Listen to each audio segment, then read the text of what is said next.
Do like, subscribe the channel, and share with your fellow friends who will be giving the paper in the upcoming months, right?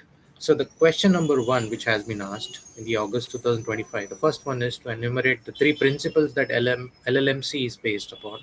That is up to your the 1976 convention, and also we need to explain the linkages with the IMO liabilities and compensation conventions.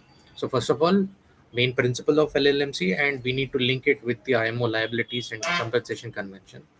This carries 5 marks. Part B of the question is to discuss what are the different liabilities covered under LLMC 1976. So all the liabilities for another 5 marks. Part C for 6 marks is to discuss the principle of International Salvage Convention, that is your 1989 convention, and also examine the rationale for extending the liability limitations to salver under the LLMC convention and specify the current liability limit applicable to them. So basically, the part C of the question is taking care of the salver and what are all his limitations to liability, right? So coming to the part one of the question, the main principle of LLMC is right to limit liability. Now, in case of any pollution incident, or be it blockade like what you have seen in Suez Canal, or maybe if it happens in Panama Canal. So there are few stakeholders, usually the ship owner, the charterer, and the insurer are the stakeholders. Now, the liability needs to be limited to an extent, because when a pollution occurs, liability can blow explosively. I mean, there can be immense liability that can come, but we need to protect these uh, stakeholders, because if the liability is very high, then nobody will venture into trade. Nobody will no ship owners will come forward. There will be no insurer, definitely, and there will be no charterer in this world. So we need to protect these entities. So that is why the right to limit liability has come into the picture. Ship owners and certain other parties, such as salvors, have the legal right to limit their liability for maritime claims arising out of a shipping incident, except in cases of conduct barring limitations. That is personal act of omission. There can be recklessness if proved. There can be personal act of omission, and even with the knowledge, people would have committed some recklessness, which would have resulted into losses. Now this has now if these things are not proved, then there is a limit to liability to each stakeholders. You don't charge a bomb to the stakeholders in case of a pollution. There needs to be a limitation. There needs to be a limit to the liabilities to each stakeholder. Otherwise, shipping as an industry will not survive, because no one is ready to take such a huge risk. Part two, or the second point, is the limitation fund. Liability is limited to a fixed monetary amount based on the tonnage of the vessel, calculated according to specific formulas given in the convention. The ship owner may constitute a limitation fund to cover claims. Now, limitation fund is a monetary value that is arrived based on the tonnage of the vessel. So all ship owners, based on the tonnage of their particular vessel, and based on a particular specific formula, they arrive at a limitation fund. So you need to remember this. Limiting fund is arrived out of the tonnage of the vessel, and there's a particular formula. Right to limit liability, as I told you, to protect the shipping industry, to protect all the stakeholders. There is a need for limit to liability. Third one is a global limitation. Now, if there is a pollution in a third world country, how the how the coastal state treats such pollution may be different from how an advanced country treats um, a pollution. So there needs to be a standardization across the globe, and an understanding needs to be arrived as to how to treat such maritime incidents. Some Scandinavian nations may be very sensitive to a very to a pollution incident, which may not be in a third country. So a uniformity needs to come in place. Limitation applies to wide range of maritime claims, and fund is distributed proportionally among claimants. Right. So these are the three main principle of LLMC 1976. And coming to the linkage with other IMO liabilities and compensation conventions. How do you link LLMC 1976 with uh, your CLC and fund convention? Let us just talk about it. CLC, Civil Liability Convention 9692 Protocol, focuses on oil pollution damage liability. CLC is only meant for oil pollution, nothing other than oil pollution. CLC imposes strict liability on ship owners and requires compulsory insurance. LLMC provides a general framework for limiting liability for a wider range of maritime claims. See, maritime claims can be multiple. It need not just be oil pollution. Okay, it can be a stoppage of trade, it can be piracy, it can be some war related claims, it can be act of god. There are a lot of things that come under the umbrella or the framework of LLMC, but the major chunk of liability, which is the oil pollution, that is taken care by CLC, Civil Liability Convention 1969-92 Protocol, right? And then we have the fund convention, International Oil Pollution Compensation Fund, right? Complements the CLC. So CLC is being complemented by fund convention by providing additional compensation if ship owners liability limit. Together, LLMC, CLC, and Fund Convention form a triad compensation, ensuring victims of maritime incidents are adequately compensated. Now, in case uh, of a pollution incidents, there are three things as we see in this answer is covered. One is the LLMC, which is a broader framework, and then you have for the pollution part you have the CLC convention, and additionally also fund convention is there. So the triad of all these three is helping protecting the ship owners, the stakeholders, the insurers in general, in taking care of the liabilities that can come across, right? So this is how you will answer the five five marks, first 5 marks of the question number one. The second 5 marks are liabilities covered under 1986. Like I said, what are all the things that come under LLC? LLC is too broad a framework to be spoken about.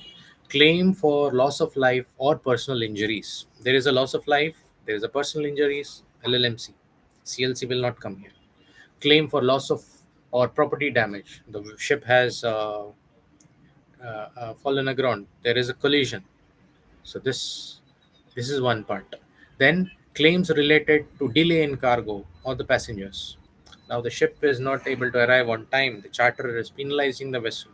That comes under LLMC for various reasons. Weather was bad, right? There was a stoppage, main engine failures. Yes. Claims for consequential damage arising from such loss or damages, like consequence of vessel arriving late. All right. Claim for wreck removal, cargo removal, destruction. Like if a ship has parted in two parts, and the forecastle is floating, and half the ship has sunk, so the wreckage which remains, so the whole ship is aground, so it's been considered as a wreck. The cost of the wreckage comes under LLMC. What is excluded in from LLMC is salvage remuneration. If a salver comes to rescue this ship, that is not covered under LLMC. It's different. Oil pollution claims under CLC. Like we spoke earlier, oil pollution comes under CLC. Any nuclear damage, these days we have nuclear powered ships. So any nuclear damage is not coming under LLMC. Claims by servants of the ship owners, like yeah, that is that the crew of the vessel has not, the wages have not been paid, or they've not been treated, they've left in a third country, there's nobody to take care of them. So such claims are not coming under the LLMC. So so we have covered the wide range of maritime claims that comes under LLMC 1976, and also what is excluded from LLMC.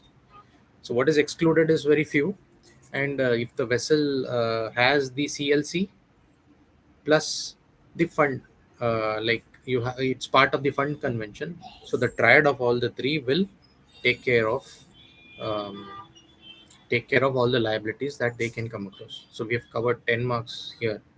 And coming to the part C of the question, which is the principle of International Salvage Convention. Like we said, the salvage cost is not covered under LLMC. So now LLMC is so there is something called International Salvage Convention, which is about into which is into in the in force since 1989. So encouragement of salvage operation, reward for successful salvage if the salvaged property has little value, right? Environmental salvage principle. Salvers entitled to special compensation if they prevent or minimize damage to the maritime environment.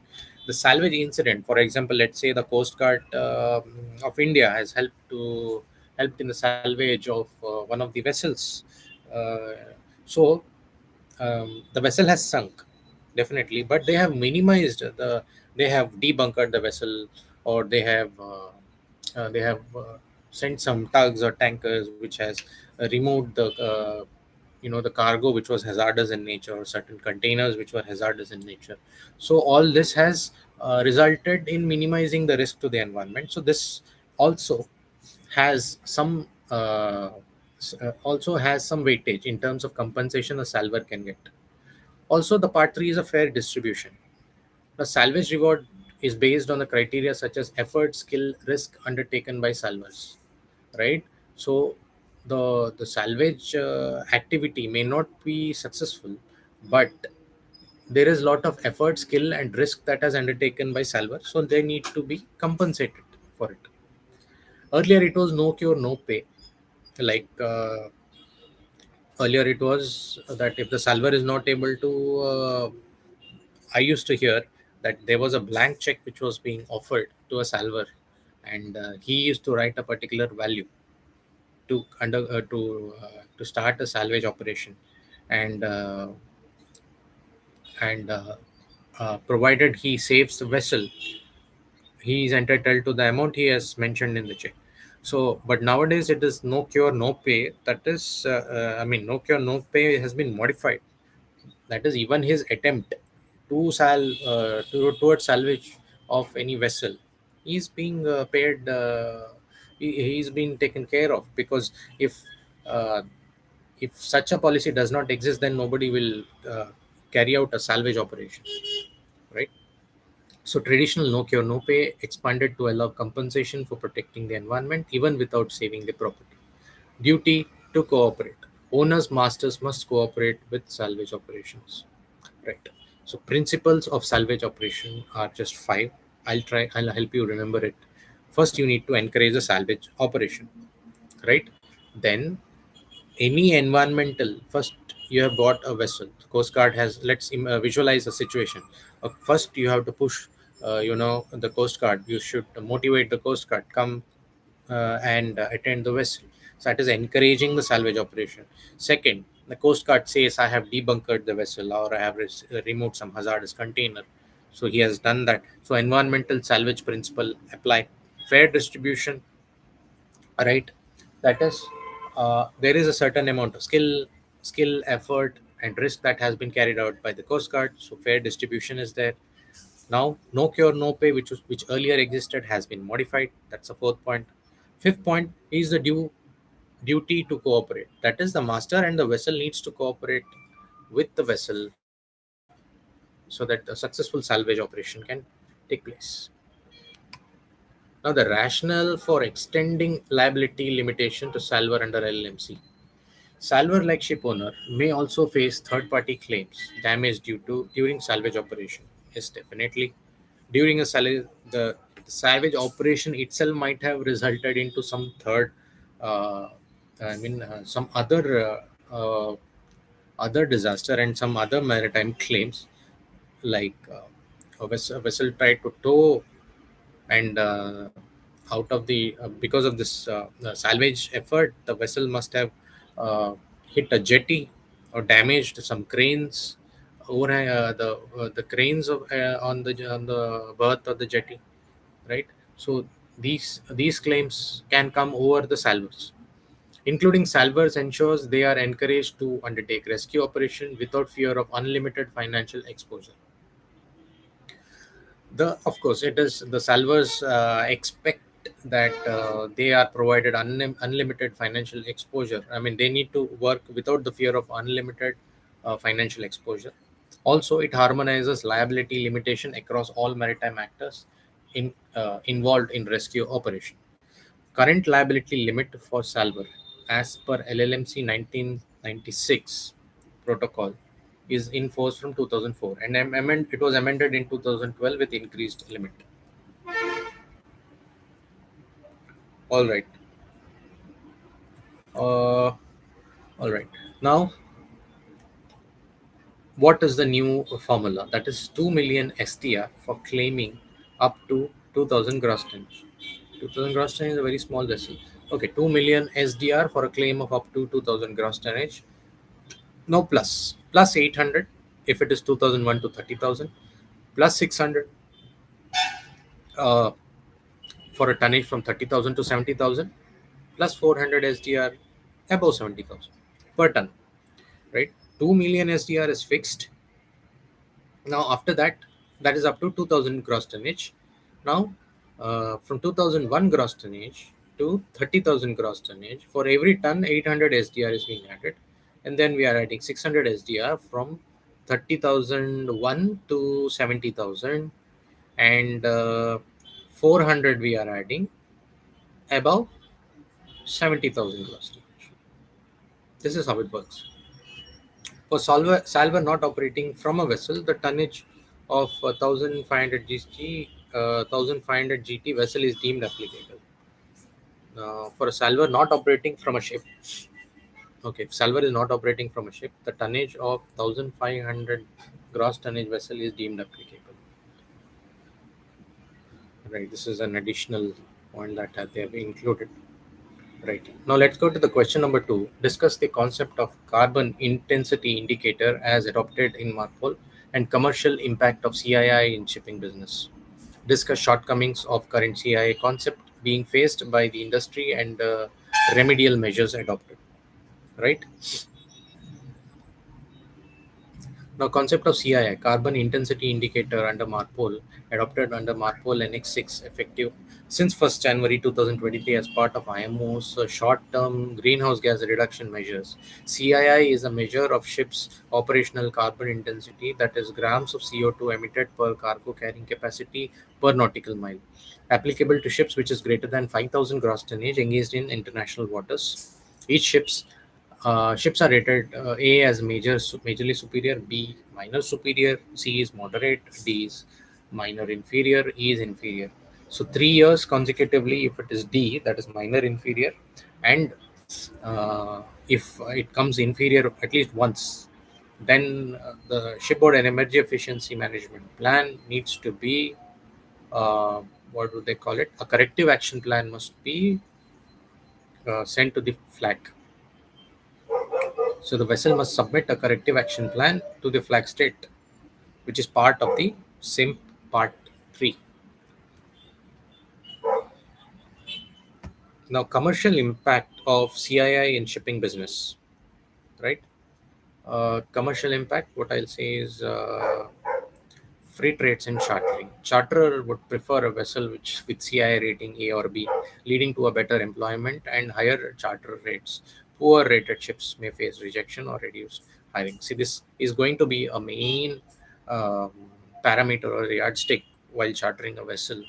Now, all the charters will look for a CII rating of A or B, because only those vessels will be more fuel efficient, and such vessels will be employed on a regular basis, and the charter higher charter rates will also apply. So the vessels with definitely with D, C ratings will not be entertained. So this is a step towards making a vessel, getting vessels which have better ratings being hired. Of course, financing and insurance, that is banks and insurance through ESG linked policies, may impose higher cost or restrictions on ship with poor rating, like the interest rate that is charged for a vessel which is exceeding D, that is CD, or definitely not E, but at least C and D. The interest rate for leasing or financing such vessels will be much higher compared to A or B. That is what this point says here.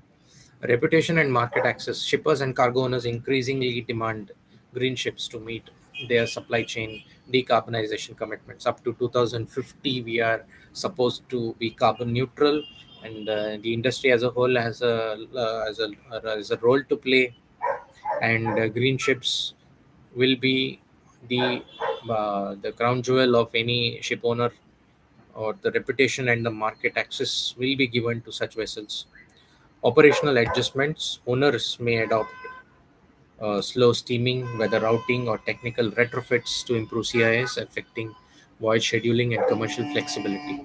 Asset value impact. Of course, older, less efficient ships may face asset depreciation, early scrapping, and reduced resale value due to inability to comply. There's a good point that are being shared here, and this is going to impact the industry. Has already started a huge impact. We are gathering the data using IMO DCS. We're sharing all the data. And this has been a hot topic across the vessels now. Asset value impact, of course, like I said, older, less efficient ships may face asset depreciation, early scrapping, and reduced resale value. Regulatory penalties. Persistent low rating D&D could eventually lead to port restrictions, penalties, or trading limitations. Certain port authorities may not even allow the vessel which are rated D or E to get into their ports. There could be some penalties and trading limitations to the vessels. All right. Question number two, the part B, the shortcomings of current CII concepts. So, what are the shortcomings of the current concept? How are people using? What are the loopholes that exist in the CII concept? Definitely, uh, the operators definitely look for the loopholes. How they can get out of this? How can they better the ratings here? Voyage and trade type restoration. CII favors long haul voyages, right? Lower CO2 per ton mile, and but penalizes short sea trades and feeder ships unfairly. So CII as a whole is favorable to vessels which are having a long haul voyages, not the short ones, because uh, the kind of CO2 emission is very less. And also, if you increase your miles at the denominator, either you increase your mile or the tonnage in the denominator, the overall CII value is going to come down. Cargo and weather variability does not account adequately for ballast voyages, port congestions, adverse weathers, or operational constraints beyond owners' control. So this does not take care, as they have rightly said, the ballast voyages, the bad weathers that can come, that the vessel can face. The CIA does not consider that part. One size fits all approaches. Okay. Different ships types, tanker trades, have variable operational profiles. CII does not differentiate fairly. So there is no fair differentiation for different types of vessels. Potential market imbalance. Older but technically efficient ships may still score poorly if employed in shorter or irregular intervals. Yes, definitely that can happen. Yearly snapshot. Average CII does not reflect operational functions or efficiency improvements on specific voyages. Right. Now, remedial measures adopted by the industry. Operational measures, slow steaming, optimize weather routing, trim optimization, digital monitoring to reduce fuel consumption, technical upgrades, energy saving devices. Also come long back, propeller bars, caps, Hull air lubrication yet to come, waste heat recovery, hull modification, and retrofitting scrubbers or ESDs are in place. Alternative fuels, LNG, methanol, biofuels, future fuels to lower the emission per ton mile, fleet and trade optimization, matching ship deployment better to trade where they can achieve favorable CI ratings. Regulatory feedback, continuous dialogues between the industry bodies and the IMO for refining the CI calculation methodology is in place. Market instruments, development of CI-based clauses in charter party to allocate responsibility between owner and the charter. This has also come into place. The third question, discuss the application of formal safety assessment and carriage of lithium battery in vehicles and containers and in RO ships. RoRo ships state the various measures to be taken by the stakeholders in minimizing the incidents in above instances. Now, the application of formal safety assessment in carriage of lithium battery, the background is lithium batteries are categorized as dangerous cargo. That is, they come under the class 9 of IMDG code. They pose fire explosion risk due to thermal runaway, short circuit, physical damages, or overheating. FSAs are recommended by IMO as recommended by IMO is a structured and a systematic methodology used to enhance safety by identifying hazards, evaluating risk, and proposing cost efficient measures. Steps FSA applied to lithium batteries are as below. Fire due to thermal runaway of batteries in EV or containers, propagation of fire in closed cargo holds or RoRo decks, toxic smoke generation hindering evacuation and firefighting, risk of expulsion from flammable vapors and gases.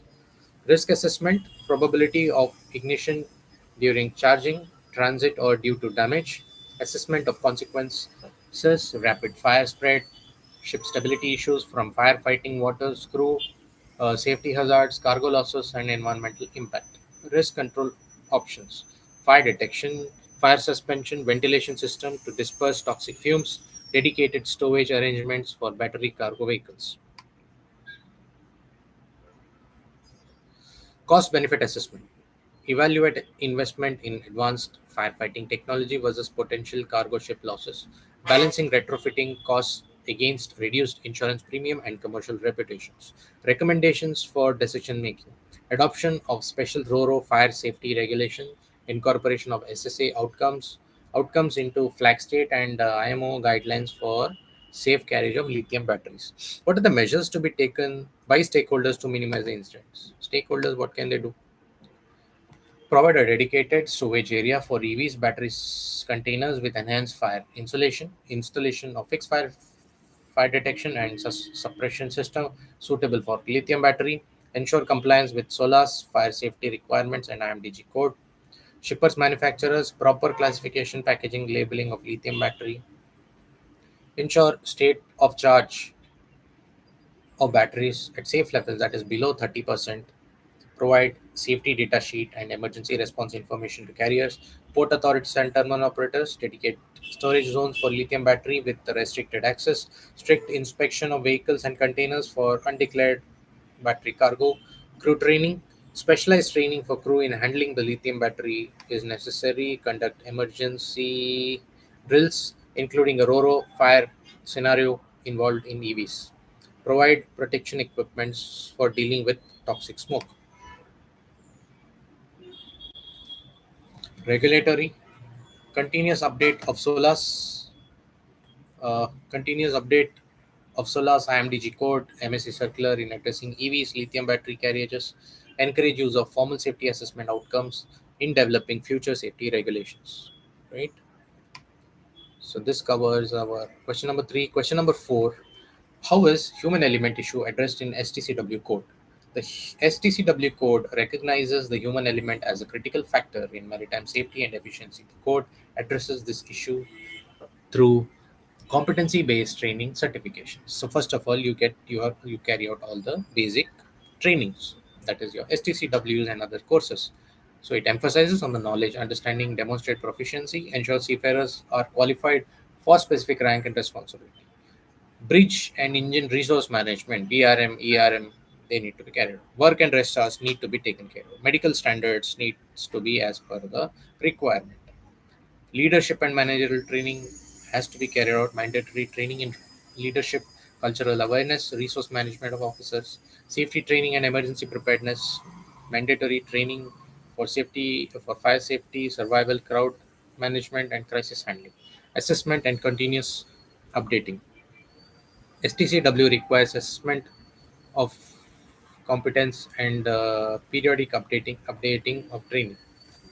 Promotion of safety culture embeds human element concerns in safety culture and reducing risk of accidents. IMO guidance on fatigue mitigation and management. IMO has issued MSc Circular 1014 MSc 1596 98 and Model Course 1.10 addressing fatigue. Fatigue is recognized as a major safety concern for affecting the performance, alertness, and decision making. Guidance includes definition of fatigue, a state of reduced mental physical performance due to lack of rest, long working hours, or environmental psychological stressors. Work rest hours management, compliance with STCW minimum rest period, recording of hours of work rest to ensure regulatory compliance, workload and manning, adequate manning levels to avoid excessive workload, proper scheduling of watch rotation to prevent circadian disruption, yes, of course. Shipboard environmental control, reduce noise, vibration, and ensure adequate lighting, ventilation in accommodation areas are provided. Nutrition and health, balanced meal, hydration, and encouragement for healthy lifestyle. Training and awareness, crew and management educated on signs, symptoms, and consequences of fatigue, promotes reporting culture of fatigue risk. Company and management responsibility is to include is inclusion of fatigue risk management in the safety management system, voyage planning considered with a realistic schedule and rest period, monitoring and continuous improvement, use of checklist, risk assessment, audits to identify fatigue related issues, encourage feedback and adoption of practices of reducing fatigue. Right. Now, coming to the question number 5, what do you mean by unseaworthy ship within the means of Merchant Shipping Act? What, according to you, is the difference between the unseaworthy ship and unsafe ship? What are the obligations of the owner to crew with respect to seaworthiness? Now, as per the Merchant Shipping Act, as amended, a vessel is deemed unseaworthy when it is not reasonably fit in all respect to encourage the orderly peril of sea, to encounter the orderly peril of the sea on the voyage it is engaged upon. Unseaworthiness may arise due to defective hull or machinery, inadequate manning, competency, and certification of crew, lack of proper equipment, life saving appliances, or firefighting system, improper stowage, overloading, or unsafe carriage of cargo, deficiency in navigational charts, publications, or instruments. Under MSA, such vessels may be detained by surveyors or MMD to ensure safety of life, property, and marine environment. Difference between unseaworthy ship and unsafe ship. Unseaworthy ship not fit in structure, machinery, manning, or equipment to encounter peril of the sea. What is unsafe ship? A ship that poses imminent danger to life, property, or environment, even if technically seaworthy. Unsafe ship is technically seaworthy, but there are other reasons which are leading it, which are causing it, which are making it unsafe in nature. Scope: broader physical, technical, and operational deficiencies exist. Unsafe ship narrower focuses mainly on immediate risk. There can be some immediate risk that can exist. That is leading to unsafe ship. It may not be unseaworthy, but it can be unsafe. Nature, again, often a matter of standard, can be determined using inspection or survey. So unseaworthiness can be determined easily uh, from uh, from the nature by any inspection or surveys. Unsafe ship is determined by actual risk posed at a given time, that is overloaded. Vessel is overloaded, carrying dangerous under cargo unsafely. So these things can come into place. Regulations under MSA covered under provision of survey certification, detention, and penalties for sailing while seaworthy, while being seaworthy. And as per MSA, unsafe ship is covered under the provisions empowering authorities to detain a ship if unsafe for crew, passenger, cargo, or environment. So now they are also asking for certain examples. A ship with a defective lifeboat or uncertified officers is considered unseaworthy. A ship with dangerous list with a dangerous list due to improper ballasting or cargo shift is termed as unsafe.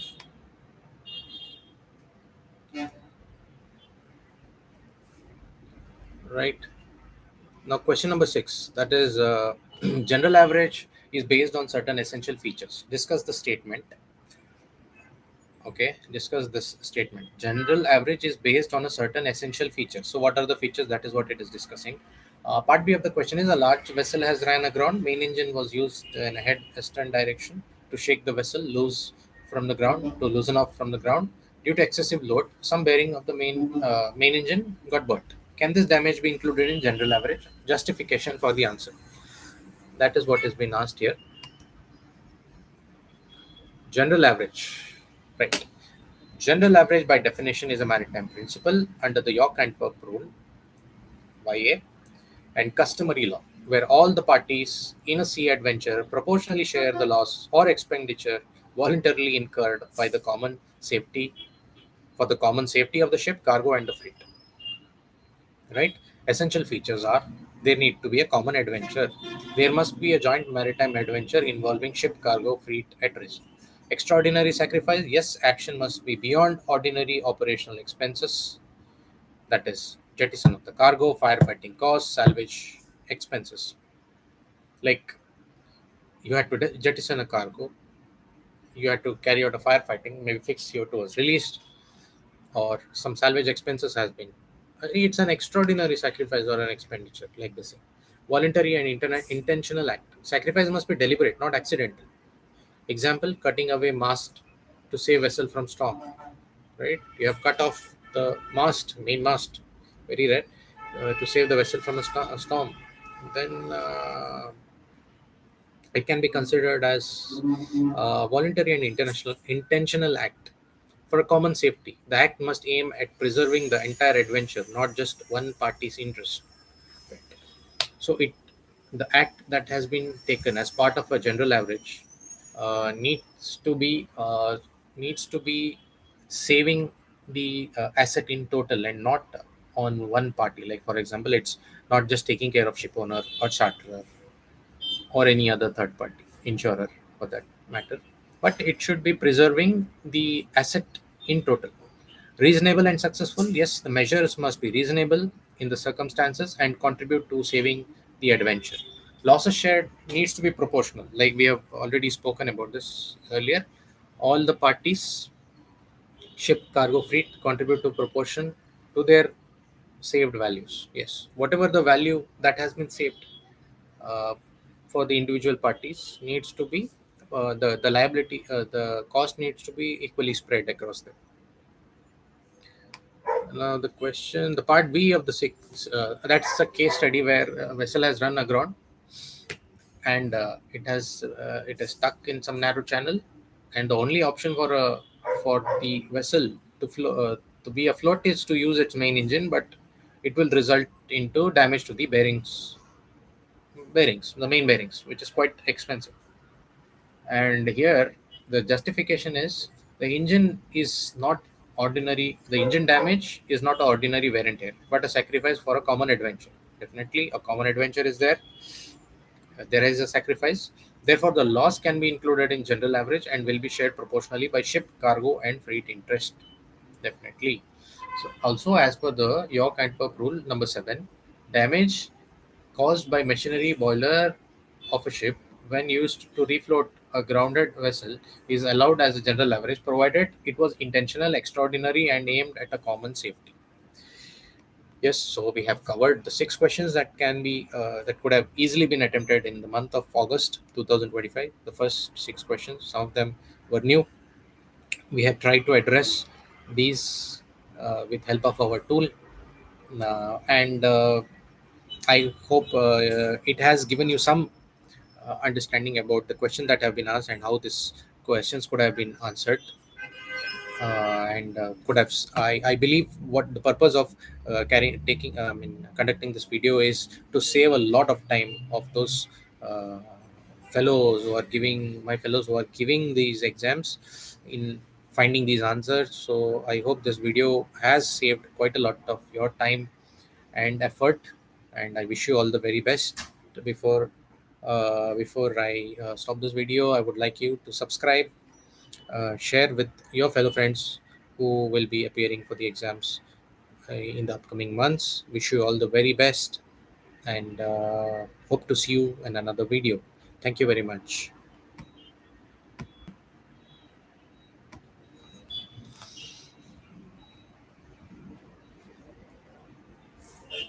Naita.